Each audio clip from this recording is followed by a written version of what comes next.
어느 날 빛이 사라졌다.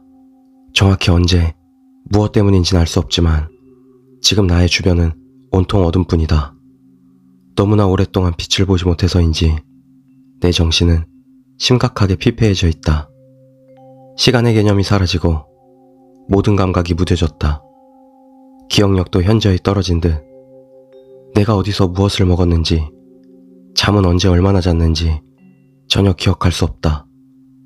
처음엔 이런 어둠이 몸서리 쳐질 만큼 무서웠고 울고 싶을 만큼 외로웠지만 지금은 그저 이 지긋지긋한 어둠이 끝나길 바라는 마음뿐이다.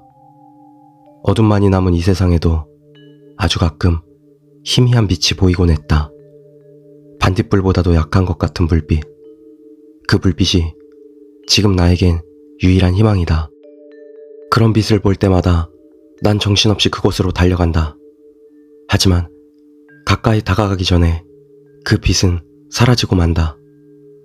며칠이 지났는지, 몇 주가 지났는지, 몇 달이 지났는지 알 수 없던 어느 날 가까운 곳에서 밝은 빛이 보였다.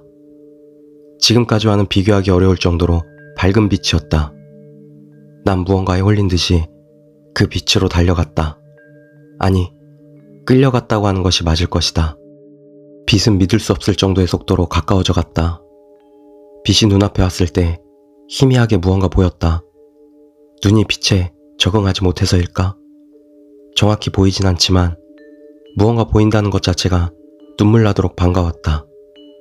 빛은 한 뼘 정도의 길이의 작은 막대기 끝에서 새어나오는 것 같았다. 그 막대기는 책상처럼 보이는 것 위에 꼿꼿하게 서 있었다. 정확히는 그냥 서 있는 것이 아니라 책상 위에 서서 맷돌 손잡이처럼 천천히 돌고 있었다. 그때 희미하게 무슨 소리가 들리기 시작했다. 알아들을 수 없을 정도로 작은 소리가 지속적으로 나고 있었다. 내가 집중하자 그 소리는 조금씩 커져갔다. 나에게 무어라 속삭이는 듯한 소리. 그 소리에 집중하던 나는 나도 모르는 사이에 빛이 나는 작은 막대기 쪽으로 손을 뻗었다. 야! 이러다가 진짜 귀신 나오는 거 아니야? 귀신 나오라고 하는 거야. 왜? 무섭냐? 아니, 무섭다기보단 그냥 됐으니까 계속해. 방금 움직인 것 같아. 진짜? 빨리 계속해보자. 분신사바. 두 번째 이야기, 유리. 일요일 점심때까지 자고 있던 나는 멍한 채 거실로 향했다. 똑똑똑 부엌할 소리. 부엌에서 아내가 점심을 만들고 있는 것 같았다. TV를 켜면서 휴대전화를 보니 그저께 아내에게 비밀로 간 다가와에서 번호를 따낸 여성에게 부재중 전화가 한 통 있었다. 잠옷 호주머니에 휴대전화를 넣고 부엌을 가로질러 화장실로 급히 들어갔다. 작은 목소리로 그 여성과 소곤소곤 대화를 나누고 있는데 통화 중 대기 신호가 울렸다. 아내였다. 몰래 전화하다 들켜버렸다는 생각에 당황해서 바로 전화를 받으니 여보세요? 지금 일어났어? 유미가 클럽 활동하다 다친 것 같아서 지금 마중 나가니까 점심은 냉장고에 둔 거 데워 먹어.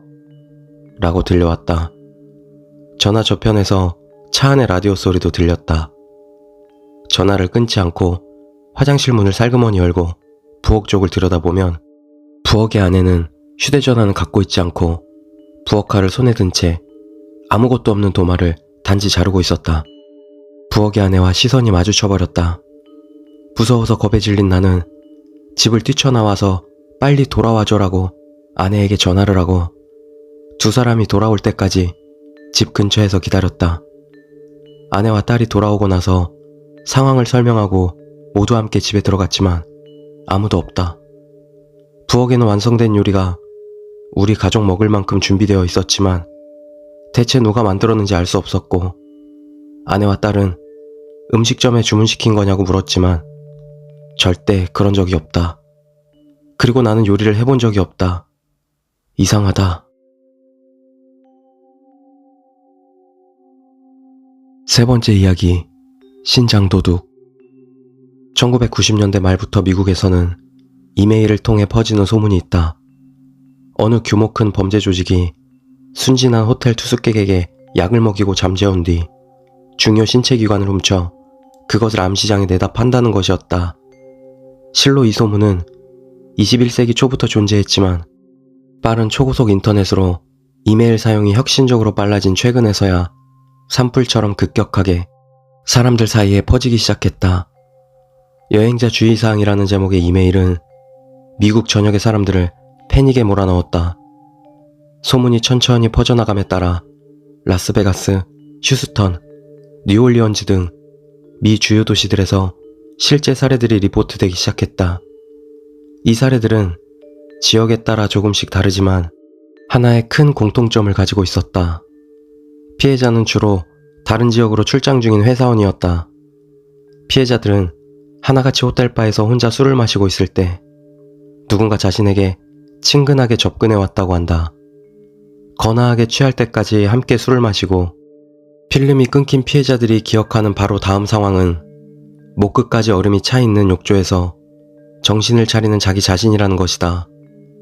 옆에는 911에 도움을 요청하라는 작은 노트와 함께 말이다. 자신의 등을 뚫는 이상한 튜브가 있다는 신고를 하노라면 911 도우머는 간밤에 피해자에게 무슨 일이 일어났는지 정확하게 추측할 수 있을 정도로 이 사건은 빈도가 매우 높고 신빙성이 있다고 한다. 때때로 피해자들에게 접근해오는 것은 매우 아름다운 젊은 여성이라고 한다. 그녀들은 정신도 못 차릴 정도로 취한 먹잇감을 자신의 호텔방으로 유인하여 약이 든 술을 권한다고 한다. 욕조에 가득 차 있는 얼음, 수술을 하기에는 열악한 환경에도 불구한 치밀함과 정확성 등을 미루어 보아 정부는 범죄자를 매우 유능한 외과 시술사들로 의심하고 있다.